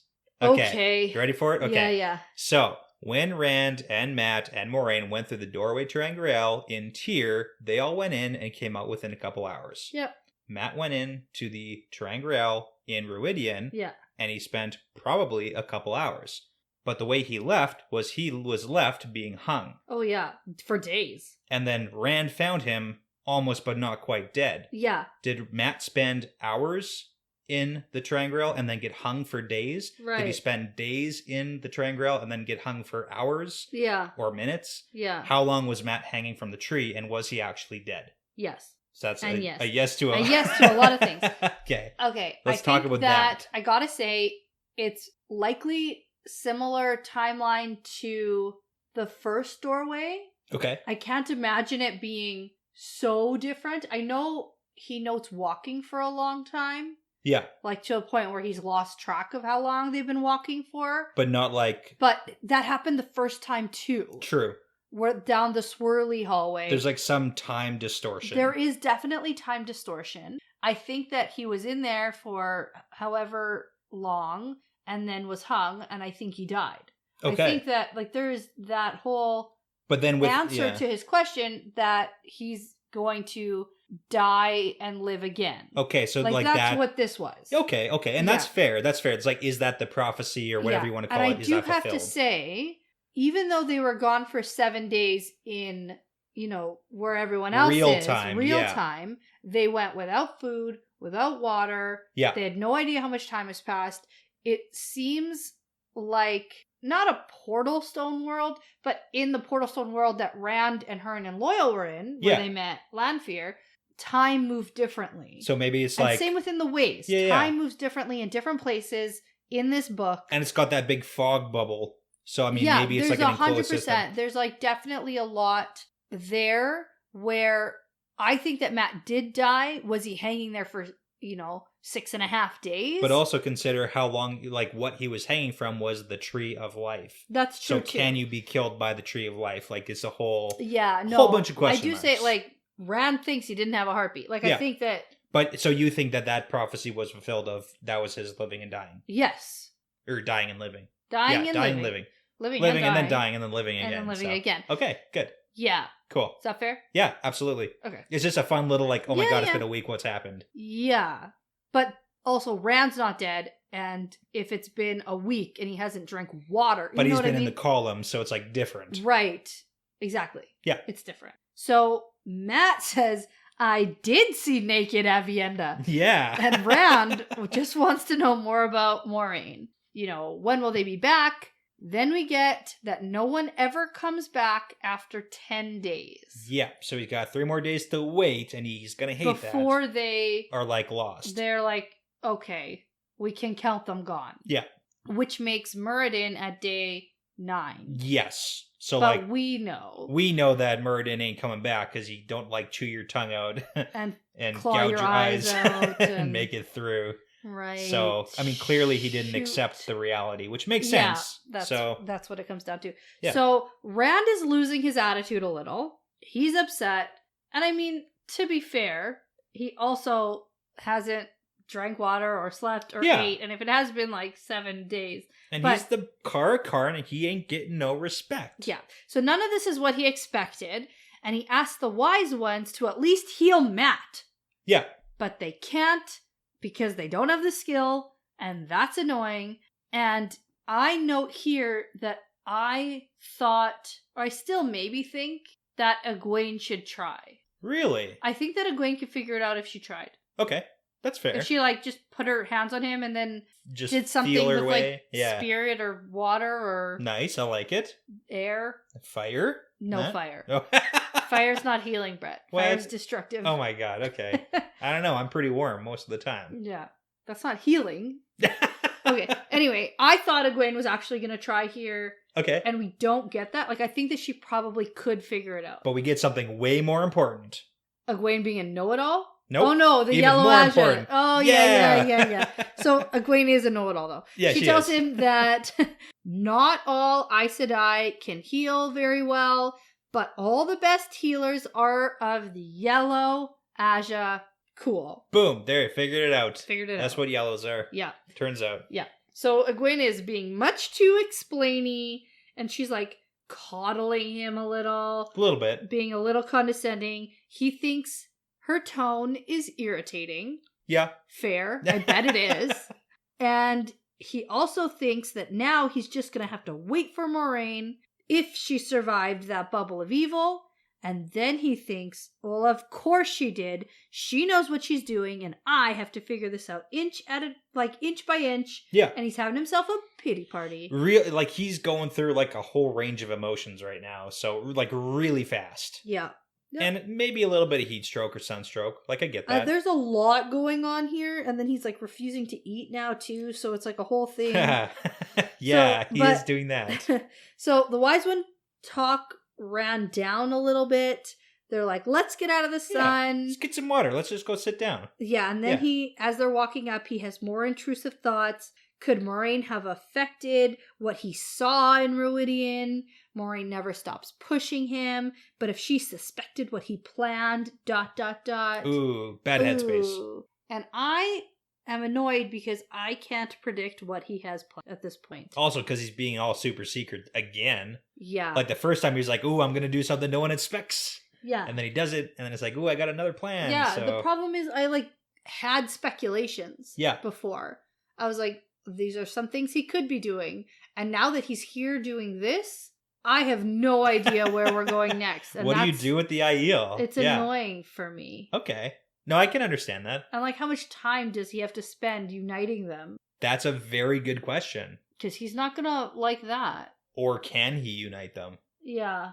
Or can they even accept who he is? Yeah, and as listen like an outsider. to him and follow him. Or is it just going to be like a like a standstill almost? Yeah, I don't know. I don't know. A lot of questions. Yep. So Rand tries to start walking towards like Ruark's tents, and then Amy says they won't be comfortable with you yet. Yeah. And then they try to like tell Lan and Matt to go away, but Rand's like, no, I want them with me. A little bit stubborn. Yeah. Yeah, and he sees the wise ones as trying to control him too. So this is bad. He's getting like a anti-authority mentality of like, I'm going to not do what anybody wants. Yeah, so you want Matt and Lan gone? And I want them there. Staying. So that's like equally bad because that's also easy to control someone who does it that way too. Yes. Right? So absolutely. If he's trying to not to be controlled, it's doing the opposite isn't going to be better. Yep. Uh-huh. Yep. So apparently there was a struggle to keep Lan out of Ruidian. It's pretty funny. Yeah, they managed to keep him from following Moraine. The wise ones think that he would have died and probably killed her too if he went.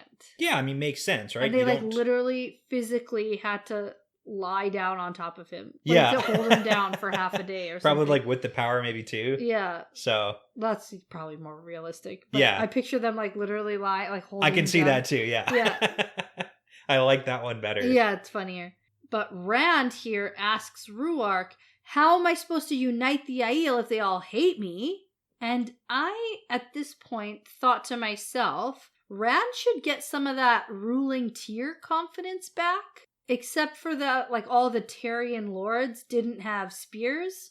They just had their schemy plots, which they he could did. He was a lot more confident because it's like, I took the Stone of Tyr. This is me. I'm your boss now.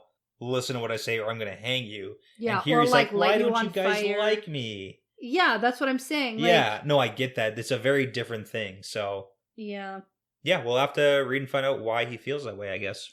Maybe there's more to it. So all the Aiel know that the prophecy being fulfilled says that he will bind them together and destroy them, basically. Yeah. So Rand asks about, if everyone sees the same thing in Ruidian in the columns. This is a really good plot point here. Yeah, and then Mullane? How do you say this? Mullane does not want this conversation to happen. Yeah. She tries to send Egwene away. No one is supposed to talk about what they experience in Ruidian with people who haven't been there. Yeah, they said that when they left. Yeah, and I want to be like, why? Like, who made that rule? So, I think that the fact that they don't talk about this is bad for everybody. There'd be more people who survive in Ruidian if they got at least some history lesson and knew what to a little bit expect. Well, because we've talked about this whole, 1/3 of the men make it through. Yeah. Muradin clearly didn't. Yeah. Probably because it's, such a big culture shock of, everything that you thought is different. But if you taught people from childhood, where they came from, then there might be a less drastic, Absolutely. So, hey. Yeah. Points for public education again? Yeah. Uh-huh. And this is where we get the confidence. Because Rand says, well, I mean to change what is permitted. Get used to it, lady. Yeah. And my rules. Egwene sticks her tongue out at him, but then is embarrassed. Fun little. That she shouldn't have done that. Yeah. Yeah. So Ruark is on board with the change. A little bit. A little bit. Yeah. Yeah. He's medium on board. Yeah. Well, he says no two clan chiefs that he's talked to have seen exactly the same thing. Except for 2 plot points. Except for the sharing of the water yeah. and the agreement of Ruidian. Yeah. And so he believes that you see the history through the eyes of your ancestors. Which is really cool. I predicted that it wasn't going to be like that. Yeah. But I hoped that it was. Yes. Right? This was one of those things where I was like, that's really cool. I hope it's that. but I don't think it will be. I mean, And so I'm really happy that I'm wrong at this point. It's a very cool thing to imagine, like, yourself being able to go through and relive memories. You know, hopefully not as terrible, but probably would be equally bad. It probably wouldn't be great. It probably would be of your ancestors. Like 3,000 years ago? That would be so cool. It would be cool, but it wouldn't be, like, happy, probably. No. Yeah. No, usually not, I would expect. Yeah. But I mean, it is interesting that the two major points there are brought up to everybody from what we see. I mean, these are just the clan chiefs that Ruark has spoken with, so. Right. Okay. So I think that Rand needs to come to terms with the whole ancestors thing, and he starts thinking about how he knows, or he's known for a while, that Tam isn't his father. Yeah. And now he's admitting to himself that he is Aiel. Like, that's a big point, I think. Yeah, definitely. Like, there's some, like, evidence for him to accept now. Yeah. So Rand and Ruark have a conversation about seeing Ruidian being built and the sharing of the prophecy and the whole "he will destroy you" stuff. Yeah. Because Ruark knows about that, but it doesn't mean he's happy about it. He's just logical. Yeah, I mean, that makes sense too. Like, every clan chief and every wise one knows this story. They know that Rand is the promised one who's going to destroy them. So it's like, you can not be happy about him showing up and still go along with the plans. Right. But you don't have to, like, be super happy-go-lucky. Right. Makes sense. He's like someone who knows he needs his arm cut off. Yeah. That's how he's described. Yeah. So, yeah. So Rand asks a good question here that I super liked. What is the sharing of the water? Here we go. Because I had a little bit the same question. I sort of figured it out, but I appreciated the explanation. It puts it a little bit in The a only better reason timeline. I even sort of understood was because you explained it to me. Yeah, we talked about it last time. We talked about it. Yeah, because we kind of could piece it together through our knowledge. Mm-hmm. And here he just, like, lays it out what's going on. Right, because there was only one set of people that did not attack the Aiel and gave water freely. Yeah. And it took the Aiel a long time to discover who they were. And it was Kyrian. Yeah, the Kyrianans are like the long-lost ancestors of the Kyrianan, Right. where they are now. And we did have this whole discussion. We did. Yeah. But now the piece is destroyed because of Lawman's sin, cutting down the tree, and now he's dead as a punishment. Yes. Yeah. So Rand's mind gets a little bit blown here, thinking about the age lace. So complex. So complex. Absolutely. Oh my god, you mean my actions are going to have consequences? Yeah. No way. Okay, this is like 100% a paragraph where Robert Jordan can be like, look what I did. I set up like 3,000 years of history for me to like write all these plot points come together perfectly. And I just want you to accept that. And be like, hey. I think that this one paragraph can be titled Rand's High Thoughts. Yeah. Whoa. You're telling me. Everything's connected. Yeah. Oh my god. Okay. It's like, I have ancestors who did things, and they have ancestors who also did things. And it affects what I'm doing now? Crazy. Whoa. Okay. So as they reach the Wise One's tents, Lan asks Rand if he saw any sign of Moraine in there. And he says, no, sorry, man.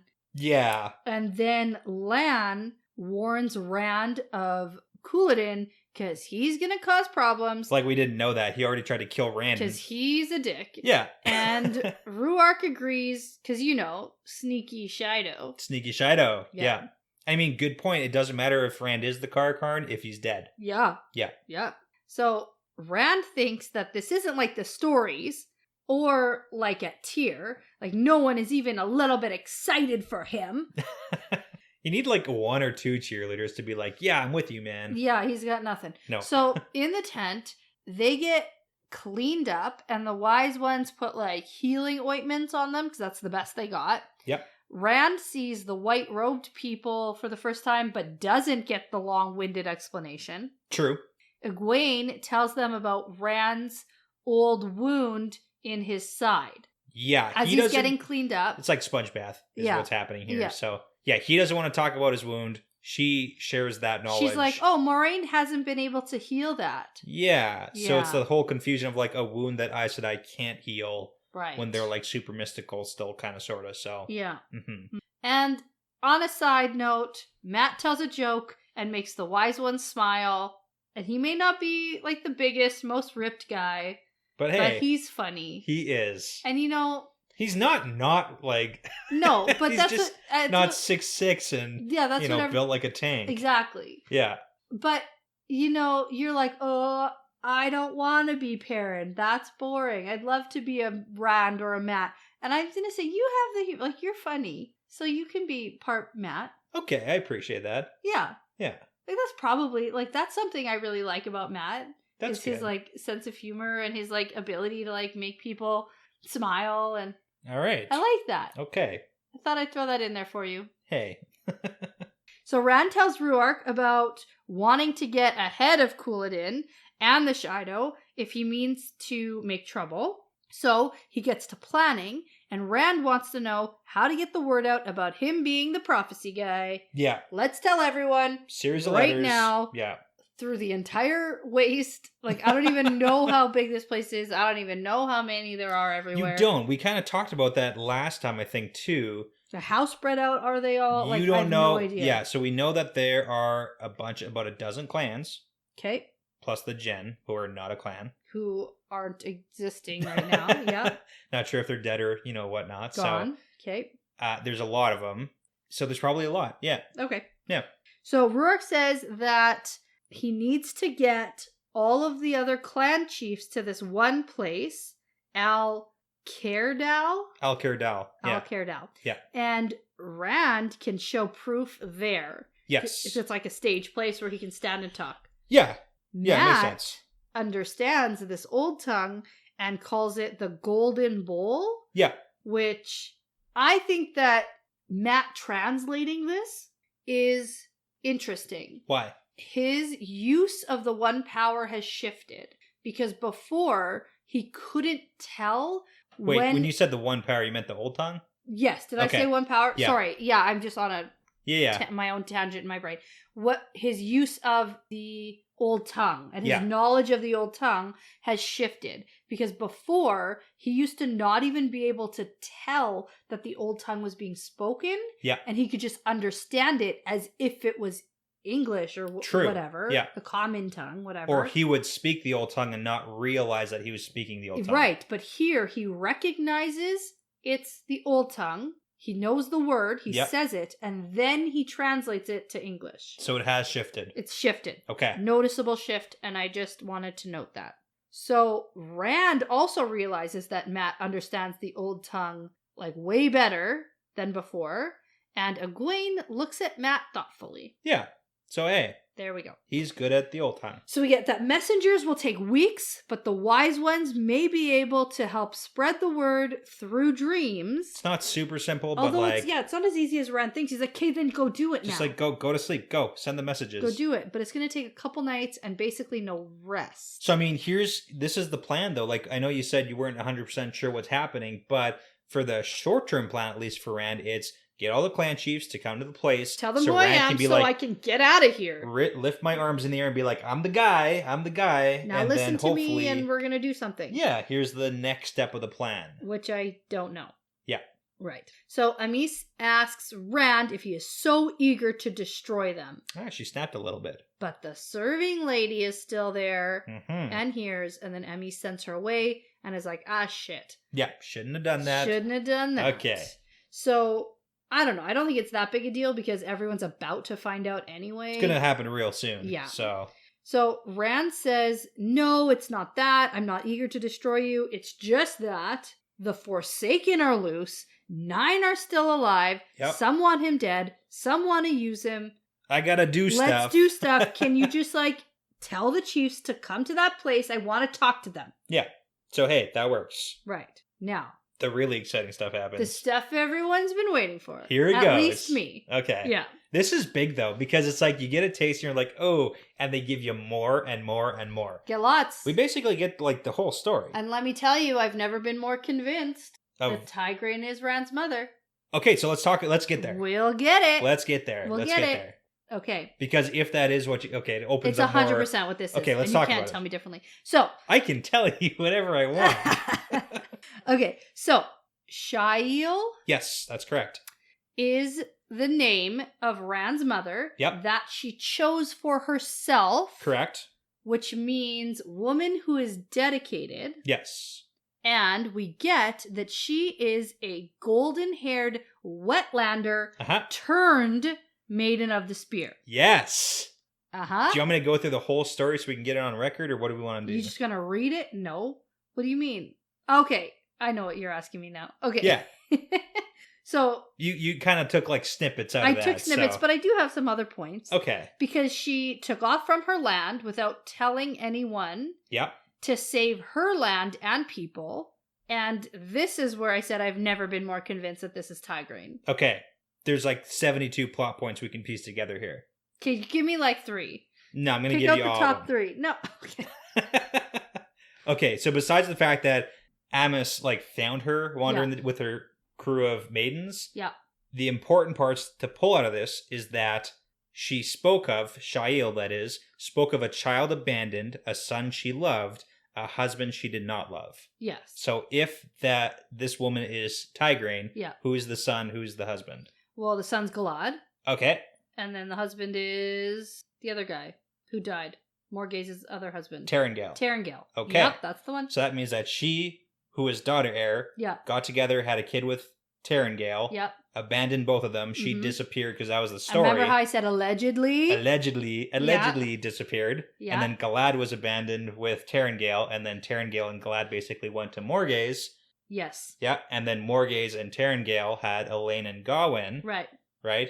And then that whole plot point happens. Yep. With Terengale getting murdered because Tom found out that Terengale was going to murder Morgaze. Okay. But let's get back to this story because it's way more... Yeah. So another really important part. She said that she was searching for the Maidens of the Spear, and an Aes Sedai named Gitara Moroso had a foretelling and told her that disaster would befall her land if she didn't go to dwell among the maidens, telling no one of her going. Yeah. So, do you remember who Gitara Moroso is? No.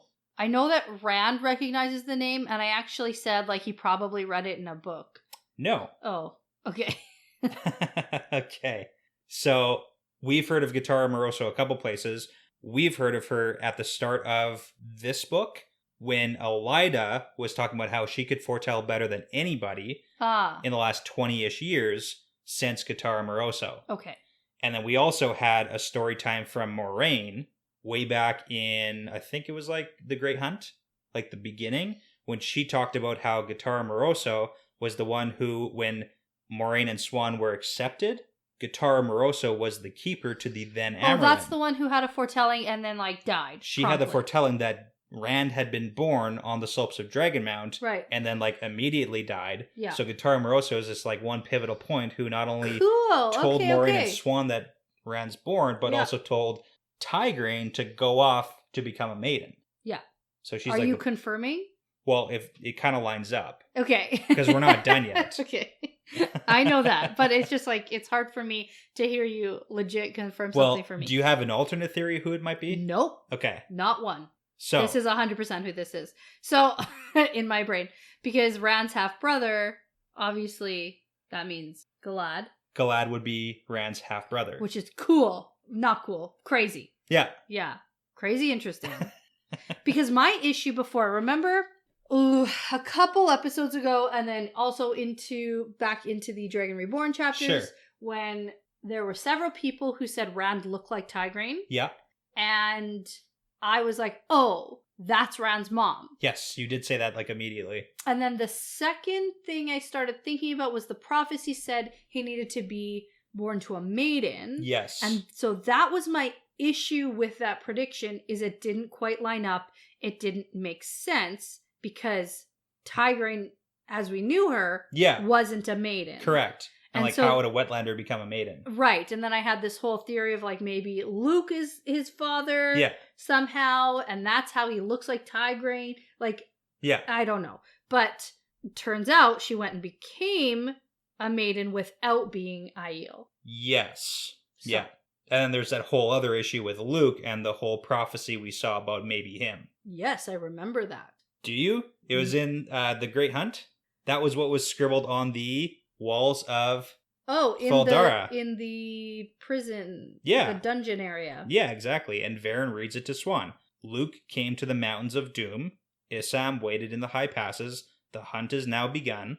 The Shadow's hounds now course and kill. One did live and one did die, but both are. Okay, cool. Yeah. And Luke was the one who supposedly went off to the Blight to die and was Tigerine's brother. And was supposed to be like the first Prince of the Sword. Right, okay. So then we get a continuation of Rand's mother's story about how she was very determined. Yep. Became a maiden. Went across the dragon wall. Yeah. Found herself with child. Yeah. Because she basically... Because she fell in love with this other guy. Janduin. Yeah. And we get his story in a second, so we don't have to like dip into that. Right. And then basically dying on the slopes of Dragonmount. And that's when Tam scooped finds Rand up. dead Tigraine. Dead Tigraine. Yeah. Yeah. Okay. Yeah. Okay. So... Who was like the daughter heir of his own kingdom. Right. Who had ran off to the waste, become a maiden of the spear, crossed the dragon wall. Well, not his kingdom, because he was fighting for Ilion at that point. He was, but like originally Yeah. he was from Andor, but then went to Ilion and he fought in the Aiel War. Yeah. Okay. And she was fighting on the Aiel side. Yes. On the slopes of Dragonmount in Tar Valon. So, right. Like, pretty cool. That is how cool. It all connects. It is cool. So then we get Rand's dad's story, Janduin. Yeah. So he had this way about him. Everyone listened to him. He settled so many feuds. He was the youngest clan chief in history. Cool guy. Big shoes to fill, and but Rand is the dragon. Yeah, I know. He led the clans to seek Lamin's blood price. So this is big because we found out way back when that only 4 of the clans crossed the Dragon Wall, and all 4 clans were clans that Rand's dad led across the Dragon Wall. Yes. Yeah. Cool. Rand's dad was the leader of that. Yes. That is And then cool. after they executed Lamin, they left. Yeah. I have a quick side note. I have a quick question about why did Lamin cut down the tree? We don't know that yet, right?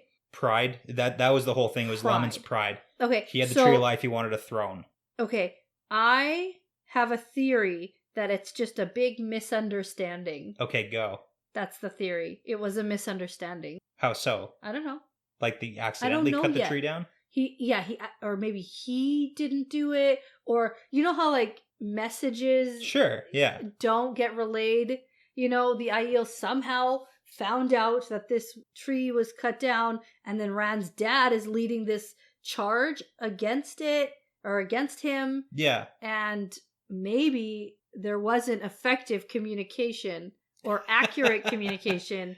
I don't know. I don't think it's as simple as that all is. Okay. So I'm just sort of digging deeper into that side now that I'm having more understanding about this war and who these people are now. So I'm sort of starting to think like, all right. Like, what's the deal here? Yeah, and I understand that, but keep in mind that the Aiel do have like a very, very strong connection to the Avendasora trees, like the Chora trees. They medium have a connection. From those, medium have it. Like the Tinkers, the Chora trees that were everywhere, passed down generations. They have the trees. connection. There's one left. And I get why, the clan chiefs especially, who've seen why this tree is so important, would have a connection to it. But... And then Lamin, the dick, cuts it down. I think that it was cut down. Okay. But the how and the why... We're missing a part of we're something. We're definitely missing something. Okay. But that was supposed to be quick. That wasn't quick. That's okay. So then we get... How did Janduin die? Yes. Very interesting. Yeah. So, Shail finds herself pregnant, which, I just got it. The woman who is dedicated is the old tongue, so the SH is a woman, a prefix for woman. Yeah, and Aiel is dedicated. Yes. Okay. Woman who's dedicated. Cool, okay. Yeah. I just got that. Yeah. See, I'm learning the old tongue. You are, it's great. Yeah. So she finds herself pregnant, insists on carrying the spear anyway, even though it's forbidden. Yeah. And why is it forbidden for a maiden to be with child? Because they're not allowed to have a baby. Well, here's the thing. The wise ones know that the Kara Karn is going to be born from a maiden of the spear. So if I was a wise one who knew that my prophesized one was going to be born of a maiden, you'd probably want to, limit the amount of maidens having babies, but strictly for the fact that you want to keep tabs on those babies. They say that the babies get passed so no one knows who the baby is, But I would bet yeah, the wise ones the know. wise ones know who every child belongs to. Yeah. Because I would want to know my prophesized one. Especially they the know prophesized Rand. one who's supposed to destroy them. Yeah. It's not the prophesized one who's going to be like, our hero. Well, what happens when Rand comes in? They're like, yeah, we know who your mom and dad are. Yeah. It's like, I thought the babies got passed along, whatever. But it's no, like, they know the exact story. Yeah. And that kind of is like a strong indicator why maidens aren't necessarily supposed to be with child or be wed to a man so they can't get pregnant, so they don't accidentally have a baby. That's a really cool theory. I like that. And then lose the chosen one because you got stabbed on the side of a mountain. Yeah. Shoot, that happened. Which almost happened. Like he almost, yeah. But they did lose him physically. Yeah. But I mean, the that's whole the thing. Dragon Reborn prophecy. Yeah. Or no, is like of the old blood raised by other blood or something. Exactly. So no, you got it. I got it. But that's the point. It's like they got to keep tabs, and they wanted to, okay. but they lost. Back to Janduin though, because he didn't stop her like he should have, and so he was like all upset that his girl, who he like shouldn't have been hooking up with, I mean, and like loving. Spouse, his partner, if you don't want to call him married, but like the mother of his child, and his child was lost. Yeah, so he's all upset. He gave up being a clan chief, even though that's against the rules. He was like, "Watch me." Yeah, so he went and got himself killed by Luke in the Blight. Okay, that's the theory. Okay, hold on, explain that. Yeah, so he went and got himself killed by somebody. Yep. Who looked just like Shail. /Tigraine. Okay. And he couldn't fight back. And who has the look of Tigraine but her brother, Luke, in the Blight? Gotcha. Yeah. Okay. Good? Yeah, it works. I love it. Mm-hmm. I love it. So Luke didn't die in the Blight. Maybe died after, but not before he killed Rand's dad. Yeah. Whoa. Okay. Interesting. I wonder how Rand's going to figure that part out. Or is he ever? He will. Oh, yeah. You think that's all going to come until he's going to figure all this out? Oh, yes. We got, like, a lot of books left. Okay. I like it. Of course. Yeah. Oh, yes. Yes. Without a doubt. Do you want to do a shot? I do? Do you have a... Yeah. Because Rand gets really upset here because both his parents are dead. And you know who else both parents are dead? Harry Potter? Yeah. Oh, my God. I told you it was bad. That's the worst. Okay, they're ready. Okay. And look, I got you the London shot glass. Because Harry Potter. Because Harry Potter's parents are dead. Cheers just like to that. Rand's. Oh, let's clink better. Oh, and Perrin. Aw. His parents are dead now, too. Okay. I feel like we shouldn't laugh so much when we talk about people's dead parents in this book. We laugh or we cry. There's no in between. Okay. It's like one of those times where you laugh because you're awkward, not because you think it's funny. Yeah, and right? You're like, I can't stop this. Yeah, like the people who laugh at funerals, like that kind of thing. Yeah, I get that. Okay, so now we get story time is over. Rand wants some alone time. He doesn't want to eat. Matt comes over, and it's like, "You okay, man?" That's a lot of heavy news. He's like, "No, not really." But that's it. So then, yeah, basically, we fast forward. Like now, it's like okay, half a day later. Yeah. Rand's just like laying there watching the slope, willing Moraine to show up. Well, he's in this weird position because he has a plan, sort of. He needs Moraine back. He needs to get to El Cardell with all the clan chiefs, and he literally has to wait. Yeah. He probably should eat something. But we also get that he was like laughing so hard in Rhuidean that Matt wonders if he would have just died of thirst laughing. Yes. So like someone should keep track of his like intake of fluids and food. But so Rand says that he wants to go back to Rhuidean to find Moraine, and Moraine like blows up at him and says he will die if he does that, and he wants to know why they're helping him or they want him alive if he's going to destroy them. Yeah. And it's like valid question. Yeah.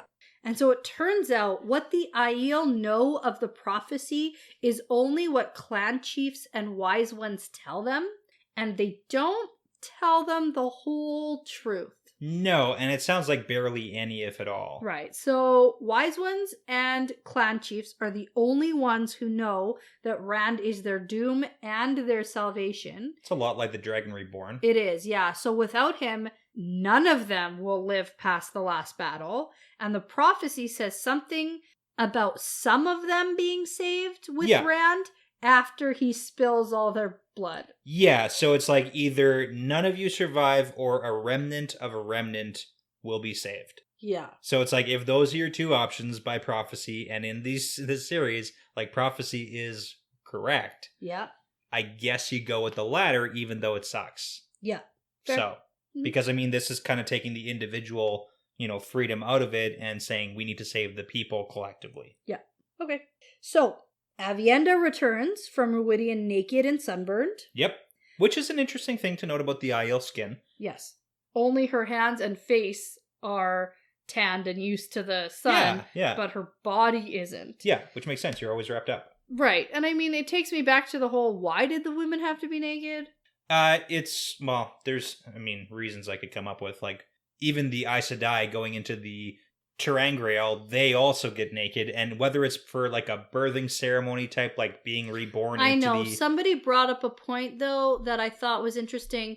If the women got down to the rings, they could take off their clothes there. Sure. Like, why did they have to go up and down the slope to get, like, sunburned? And, it just seems there's extra intense for no reason. And I get that point, but if we're going to come up with an actual reason versus just saying they shouldn't be naked, the actual reason might be, well, maybe clothes are a hindrance in the ring triangle, which is why there is a similarity between the Aes Sedai and the Aiel. Yeah, but they could take it off when they got down there. Yes, but to ensure that they do not have clothes, like if you're not sure if the person down there will actually, or just like ignore your advice. They're going to ignore your rules? Yeah, if they're going to ignore the rules, like you make them strip down here so they can't. But if they're going to ignore the rules, are they going to be a very good wise one? Well, they get 2 shots to go into Ruidian too. Yeah, but if they don't come back because they didn't take their clothes off, well, that's how you weed out the stupid. That's what I'm saying. Like, we can either say it's because, RJ wanted them to be naked, or we could come up with an actual reason. And I prefer my ideas. Yeah. So. I'm not on board with your ideas. That's okay. You don't have to be. I know. Yeah. And I appreciate that about you. Yeah. All right. So, Avienda comes back. Rand is glad to see her, but then she glares at him, and Matt's like, ooh, don't turn your back on that one. So, she already didn't like him very much. Yeah, so. And he has an interesting thought here. Okay. He says, or he thinks about how if she went through the columns and she knows about him now. Yeah. Like about him being the chosen one and what that means, basically, that he's going to destroy them. Of course she's mad. Yeah. But I think, no, she hasn't gone through the columns yet. Yeah, it doesn't seem like from what we've heard. No, I think that's the second round for the women. Yeah, like apparently from what we know, they go through the first time. They go through the rings, yeah, which show her future, right? That's what they said. They show her future over and over and over. Okay. So, with that knowledge that I got from this reading, it's that she went down there, saw her future, comes back, really mad at Rand. Yeah. Those are the dots I'm connecting here. What does that equal? Well, I had already sort of half-heartedly predicted that she's going to marry Rand. I had 100%. Right, I had 100% predicted that she's going to get married because she really doesn't want to. Right. She's like, I'm never getting married, and I don't want to be a wise one. Yeah. Okay. And so now she's coming back from her wise one training, the first part of it. Yeah. Mad at Rand because she just saw her future. Like, what other dots do you want me to connect here? It seems pretty obvious to me. Maybe 2 or 3 more. I don't know. Okay. Anyway. Okay. No, I like it. It's good. Yep. So, Avienda gets dressed like a wise one. Yep. And she's still so pissed at Rand. And then we get Moiraine returning. Yay. She is also naked and sunburned.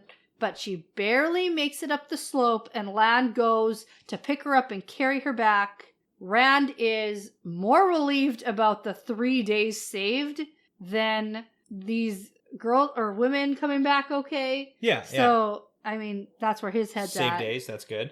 Yeah, and he still has to get the word to the chiefs and stuff. Like, it's not really 3 days saved. He's in a weird headspace right now, for sure. Yeah. So, but I get that. Yeah. So, Matt asks what Rand plans to do next. And he says, something you should like. I'm gonna break all the rules. Totally sane. And Matt's like, well, I just meant you should probably eat something. And Ren laughs and laughs and laughs. Definitely not like a crazy person. Yeah. And he's gonna break all the rules, but in a way no one expects. Ooh, super secret plan again. Yeah, looks like we get it. I don't know. That's the end of this chapter. Yeah. That's the end of these 2 chapters. So, I mean... That's the end of this episode. Yeah, we got a lot of information. A lot of good story time. Really cool that we got the whole, like, Rand parents story. Mm-hmm. And your story connects. Like, it connects well enough that I don't have any alternate theories to throw at you, so, you know. That means... It's pretty good. It's a pretty good one. Thank you. Yeah. Yeah, I'm running with it. I've never been more convinced. And I thought maybe you would try to keep through. But There's I was too many dots that we've been hinted at from the beginning. Oh, this one, I think at this point now, if you've missed all the other signs, like this one is like for sure. Well, here's a more important question. What does that mean for Rand and Elaine's relationship? Well, they're not technically related. Right? Right? Because they share a half-brother. Yep, Galad. Yeah, but they don't share any parentage at all. Correct. So, like... It's close. It's borderline. But it's not. But it's fine. This is fine. It's totally fine. Weird. So weird. Okay, alright. And on that note... Yes, yeah. This is definitely part of the pattern now. Yeah, it's part of the pattern.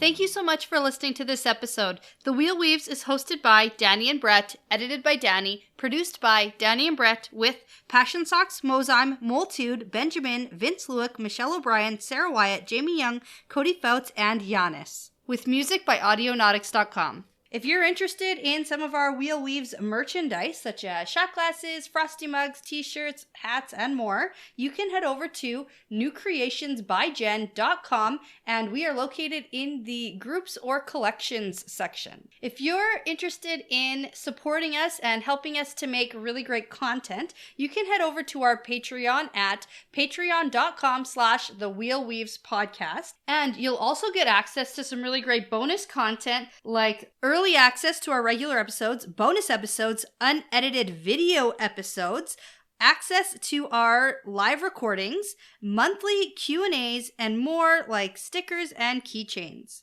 Don't forget to find us on social media. We're on Instagram and Twitter at The Wheel Weaves Podcast. We'd also love for you to join the conversation over at our Discord, and you can find the link to that in our bios on those social medias. We'd love for you to tell a friend about us. Referrals really are the best compliment. We'd love for you to leave a review and subscribe. That really does make a huge difference. Thanks so much again for listening. This really is part of the pattern now.